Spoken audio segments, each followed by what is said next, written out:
Bismillah, Assalamualaikum warahmatullahi wabarakatuh. Perkenalkan, nama saya Marian dari kelas Biologi B. Di sini saya akan menjelaskan proses respirasi. Respirasi bertujuan untuk menghasilkan energi. Energi sangat dibutuhkan oleh aktivitas seperti mengatur suhu tubuh, pergerakan dan pertumbuhan. Ada 3 pokok penting, yaitu yang pertama proses respirasi pada tanaman, yang kedua membedakan respirasi dan fotosintesis, yang ketiga menjelaskan dari akar udara.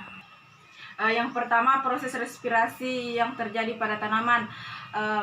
Tanaman bernafas sepanjang waktu karena sel-sel mereka membutuhkan energi untuk tetap hidup. Tetapi tanaman hanya bisa berfotosintesis ketika ada cahaya. Setiap bagian tanaman bernafas melalui sel lapisan luar.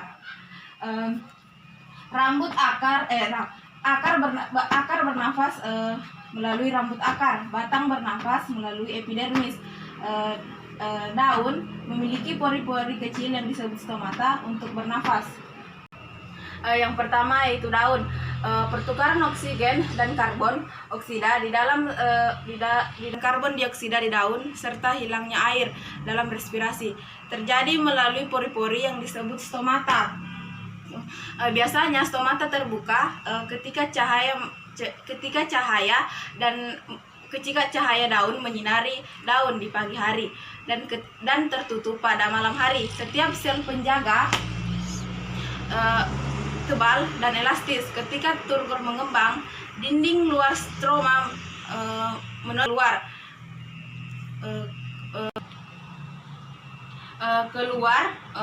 memaksa stroma untuk membuka. Ketika sel penjaga longgar, turgor dinding dalam elastis kembali ke bentuk aslinya dan stroma menutup.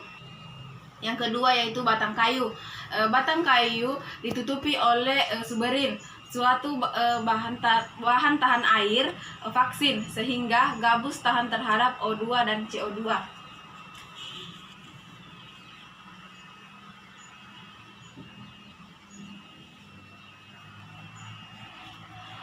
Seperti halnya air, tetapi inti batang berkayu dilubangi oleh pori-pori yang tidak beraturan yang disebut dengan lentisel.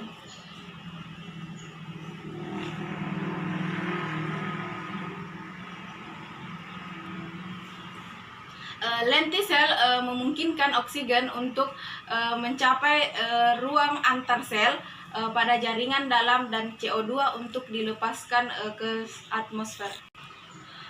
Perbedaan fotosintesis dan respirasi. Persamaan respirasi dan fotosintesis adalah kebalikannya. Respirasi menggunakan oksigen dan menghasilkan karbon dioksida, sedangkan fotosintesis menggunakan karbon dioksida dan menghasilkan oksigen. Tanaman bernafas sepanjang waktu, entah itu gelap ataupun terang. Tanaman melakukan fotosintesis ketika adanya cahaya matahari. Kehadiran cahaya juga mempengaruhi fisiologi dan proses fotosintesis dan respirasi pada tanaman. Saat gelap, respirasi tidak hanya adanya fotosintesis. Pada saat cahaya terang, tingkat fotosintesis lebih besar dari tingkat respirasi. Fungsi akar, ada beberapa tanaman memiliki akar udara, seperti bakau dan anggrek memiliki akar udara, tapi yang tumbuh dari batang dan menyerap air langsung dari udara. Selain memberikan dukungan struktur, akar udara memainkan peran penting dalam menyediakan oksigen untuk respirasi. Itulah tadi proses respirasi yang dapat saya jelaskan. Kurang dan lebihnya mohon dimaafkan. Wabillahi taufiq wal hidayah. Wassalamualaikum warahmatullahi wabarakatuh.